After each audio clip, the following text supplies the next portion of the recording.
Welcome to InspireHER, broadcasting from the School of Eloquence here in Ikoyi, Lagos, on the Achievement Channel, Nigeria's first and 100% motivational TV station.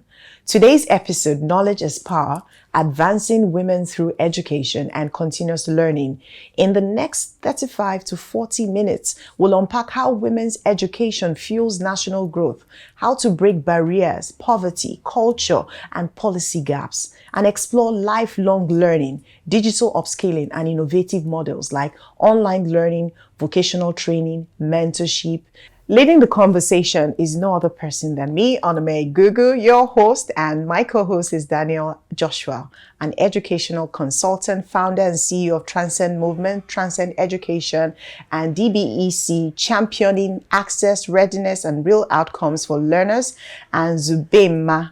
She's a medical laboratory scientist turned product manager and workplace culture expert, and she proves that continuous learning opens new frontiers across industries. From policy to personal stories, from classrooms to code, InspireHER is here to equip you. Practical steps to keep learning and keep rising. This is InspireHER on the Achievement Channel. Let's begin.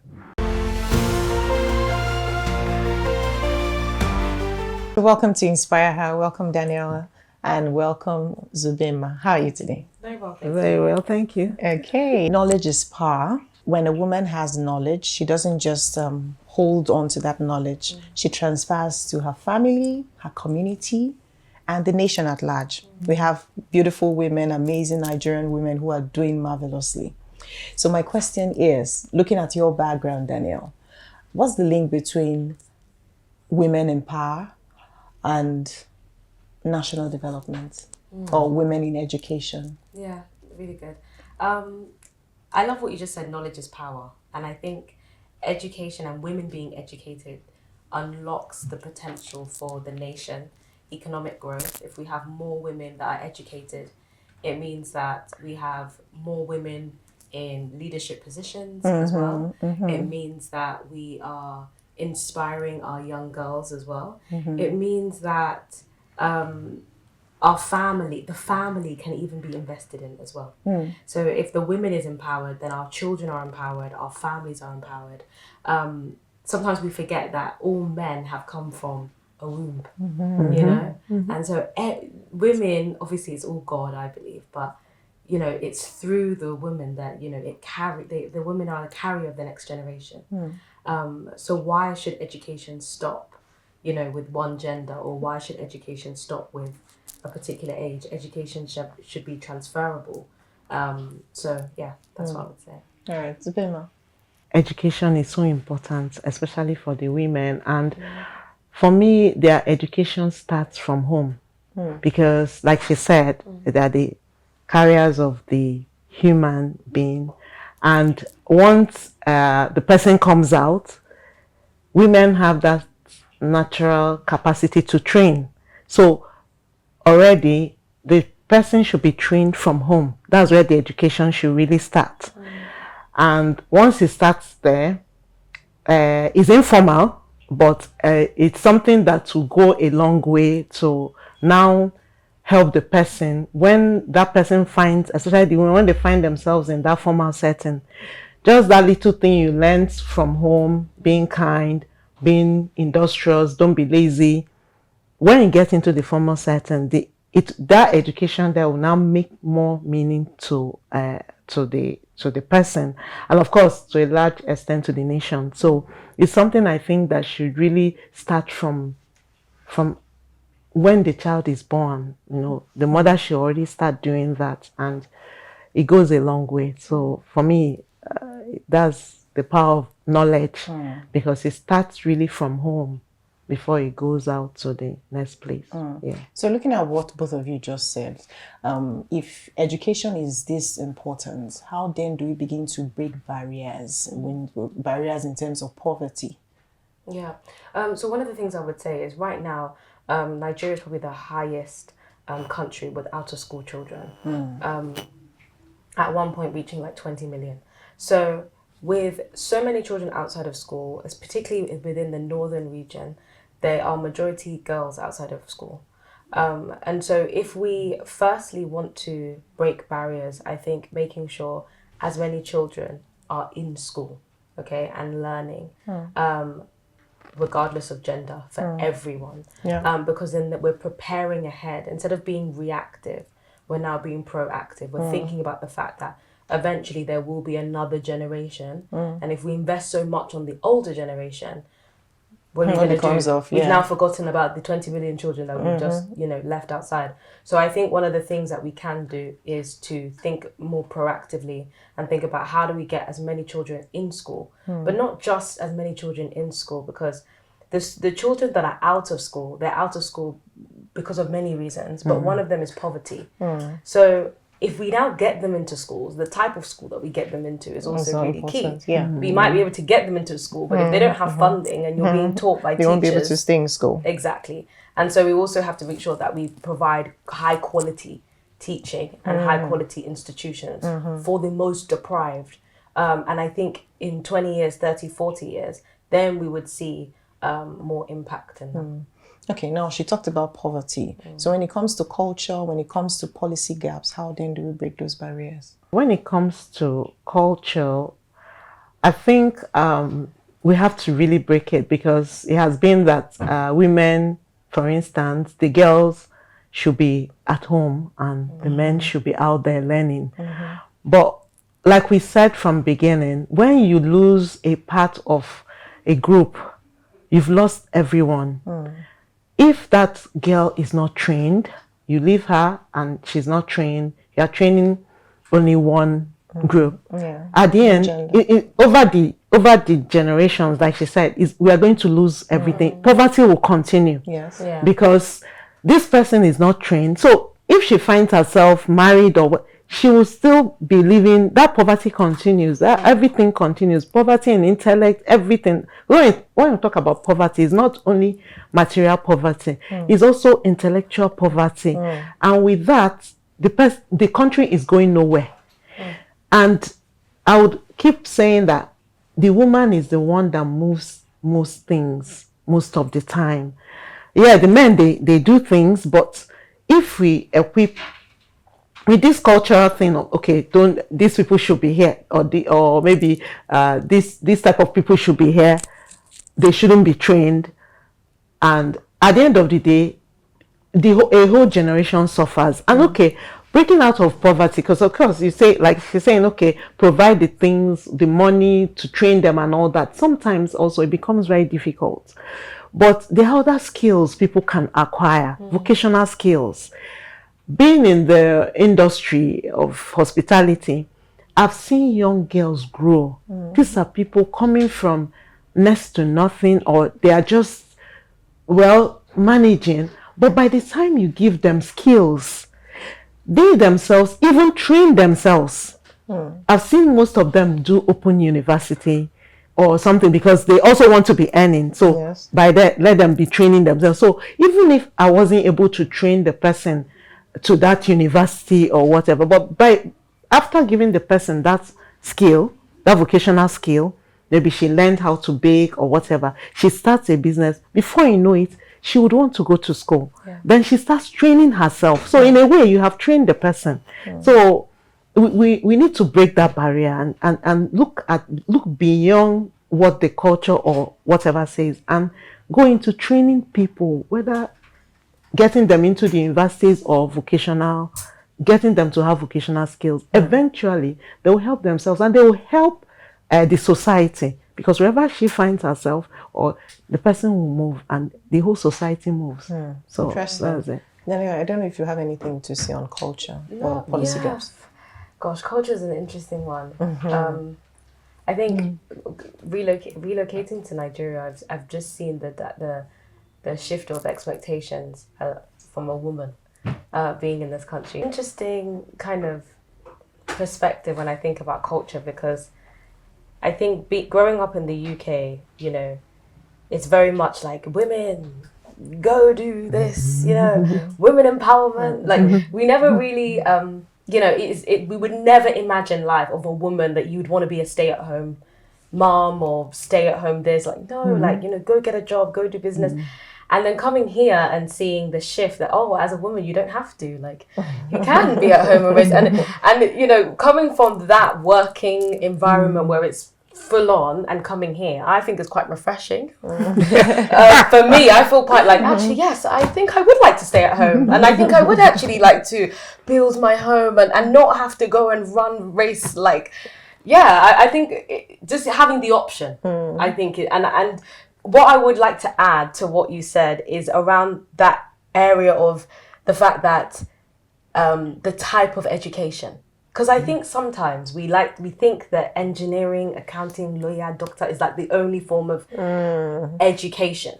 Like, you can be an educated woman and build your home. You can be an educated woman and not do a typical, standard, traditional job where some people seem to put more higher status on that. So I would like to, when I say, when we're discussing about education and women that are educated, I hope we're not trying to focus on the traditional, but we're focusing on just, you can be an educated stay-at-home mom and focus on nutrition and health and marriage and how to build healthy relationships.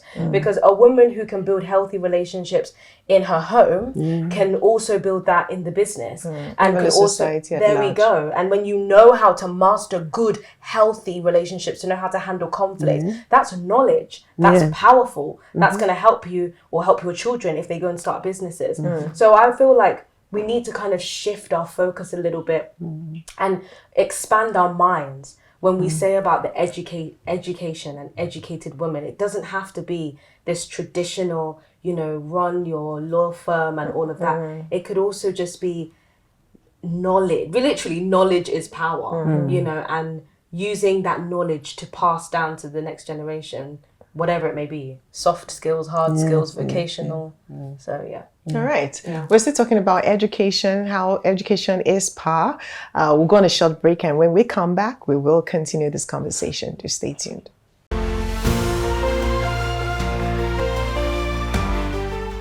Do you feel terrified when speaking before a group? Are you stressed when asked to present? Do you bore people when speaking? Are you stuck with reading word for word? How do you give a speech with polish? Learn how at the School of Eloquence, the home of public speaking. Attend our practical coaching in public speaking. Call 0802 303 2066 or log on to schoolofeloquence.org. School of Eloquence, teaching the world to speak.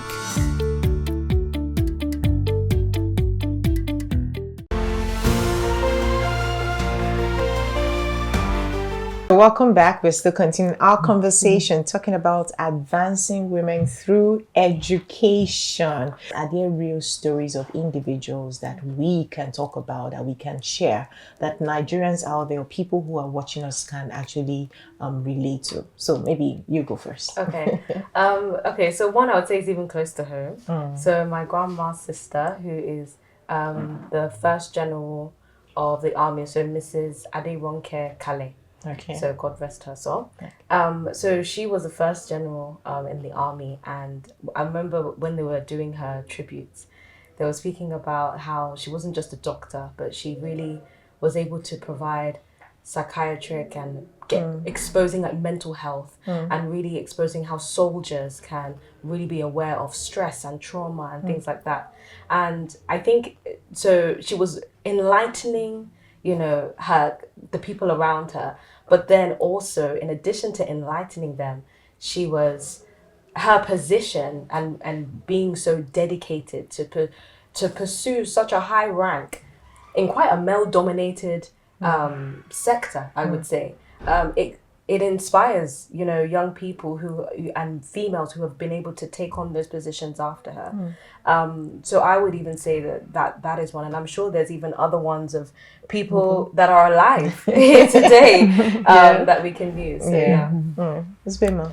I always relate to what I do. I do every day with the people I'm working with, an NGO, Nigerian Advancement for Women Affairs Nawa. They are one of the people, the NGO pioneering Lagoon Secondary School, which I'm sure everyone kind of knows, they hear about. And one of their projects also is it's called Lagoon Institute of Hospitality Studies, where young girls come there and they are learning a lot. So when you go to the lives of these girls, when you can go on their Instagram and see what they are really doing in a little way. Of course, not a big, but they're doing a little in their community. It's something that is mind-blowing, as in they're doing so much for them. After they have learned one or two things, they are using the little skills they have, not little, because it's a lot. In fact, they're sought after in the industry. I know quite a lot of them that have transformed their lives and transformed the lives of their families, the lives of their community, and they're still doing a lot. And they're bringing their sisters to come and also enjoy all the things that they have learned. So these are my own examples I have. And I think another notable name will be Adichie. Chimamanda. I think lots of people can actually relate to that, how she's used her writing. You understand, not just in Nigeria but globally. You understand, the voice now for feminism and more like African identity. So we talk about skills. We talk about how can women actually upskill, or should I say upgrade or learn. We have market women who have actually done adult literacy, right, and they can now read, right? You can see them taking notes, something that they were probably not used to doing before now, but now they've developed themselves to doing that. So how can women in that space or women who feel challenged actually upskill, upgrade, or even start from the very beginning? People that want to do something for people can think about them, maybe banks or people that want to do something. They can give these women opportunity, not in big things. When they're organizing things, they can go there with their phones, because now even in the villages, people know they can handle their phones. So it's just to teach them little things, even simple accounting for their businesses, because they are doing those businesses. They can even account better than any. They can do the accounts better than any accountants or whatever. But the thing is that they need to now know how to put a structure to it. Structure, so people can actually go out of their way to go to them there to give them that benefit, so that they can get the skill. So when people are thinking about innovation, when people are thinking about how can we do so much, and they should think about these people and know how they can give them such skills. We get people from the industries around to teach these girls these things. They come as facilitators to teach them, and people are glad to teach. So they should also think about these women so that they can get themselves to know these things. Even a housewife, why not, can know a lot to be able to manage her home. Done this product management. I'm trying to develop something that can help women to do their work better at home. She's a housewife, but she can do a lot with her being at home, using her digital skills. So it's not just the normal thing that she does. She can do it in a digital way or something like that. I would also encourage that women will see other women who are in maybe higher positions and go and shadow them, go and work for them, go and find out what they can do.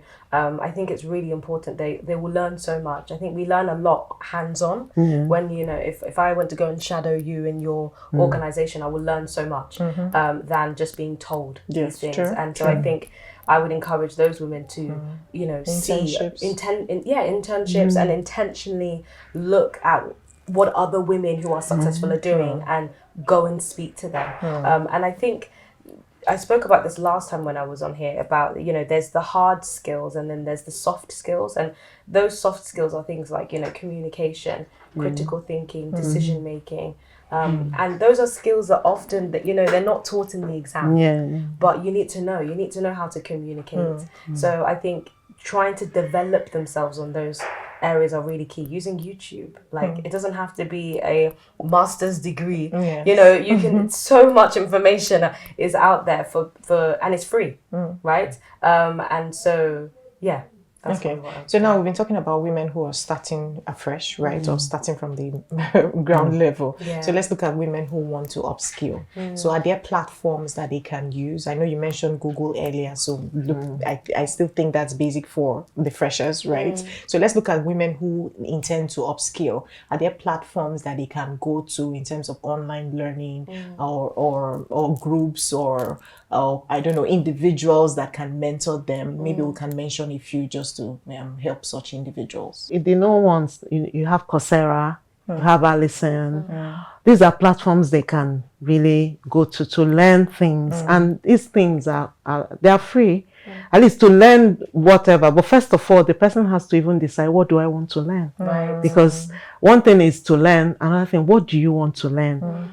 So that's it, that introspection. The person has to go into herself, look at her skill, what she's capable of doing. Then she would look out for it in these platforms. Then also look at people around her, because sometimes you have mates, you have people that can guide you. Because on YouTube, I've come across one girl, I don't know her channel, I've forgotten, but she mentions a lot of platforms that you can really use, you can learn from. So they can go there in YouTube, Instagram. Some people also talk about, they give these free things that you just, I mean, you must not just scroll, you see them, and they'll tell you the platforms that can really help you to learn some things. Yeah, I would probably just say that I agree with everything that you just said, because I feel like once you know what you want to do or have an idea, let's say for example, okay, I'm a woman, I don't really have much, or I don't really know much, but maybe I've heard about trading, I don't know, and so I want to go into trading. So if you just literally write trading as a woman on YouTube, like things will come up, and you can start there, or even Instagram, like you said, and then kind of sift through, I would probably say. And I like the fact that you said about finding people around you, because I do think that you learn a lot from the people around you. If you attend a school, go and speak to the head teacher. If you have a shop that you're working in, go and even speak to the manager.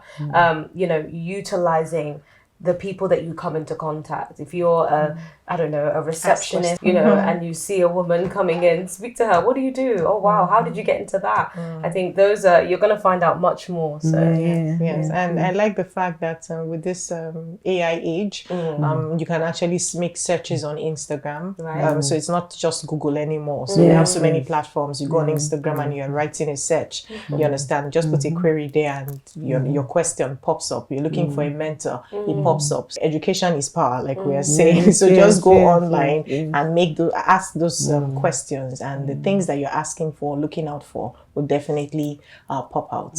But so let's, as we wrap up the conversation, one word for a woman or a family who probably doesn't believe in education. So what would you say to that individual to ensure that they change their mind or seek something better for their girl child or woman in the family? We started with knowledge is power. And when you now educate the person and the person gets educated, you will have confidence. Yes. Some people don't have confidence because they lack one thing or the other, knowledge or in one thing or the other. So I would say that really, it's so important that we get that education, because it will boost our confidence with our peers, with everybody around. Even if we get married, we'll be able to not be behind the man, but be beside him to take decisions. So education will really make a difference. Make a difference. Yes. Danielle? Probably what I would say is that education is not a school building. Education is the lifelong learning, the lifelong process of learning. And so what I would probably say is that people perish for lack of knowledge. And like we've said, knowledge is power. If you think about crossing the road, if I don't know how to cross the road and I'm on one side of the road and I don't know how to cross the road, I'm going to be there on this side for a very long time, right? And I'll be watching people on the other side thinking, oh my gosh, I want to do what they are doing, but I can't because I don't know how. Knowledge is you knowing how to cross the road to get to where you want to get to. So if you want to move forward in any way, if you want to learn anything, if there's something that you recognize that I don't know this and I want to understand this, that is education, that is knowledge, and you can grab it. All right, thank you. Powerful. Thank you. What a beautiful way to wrap up the conversation. Thank you so much for joining us. Thank you.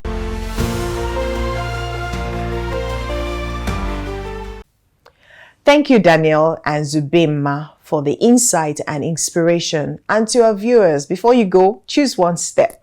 Enroll in a short course, join a mentorship circle, or teach someone what you learned today. When women learn, nations grow. Let's continue this important conversation. Follow at Achievement Channel on all social media platforms, Instagram, Facebook, Twitter, and of course, YouTube for more inspiring content and updates. Don't forget to use our hashtag, We See Possibilities, and share your thoughts with us. This is InspireHER. When you inspire her, you inspire the world. See you next time.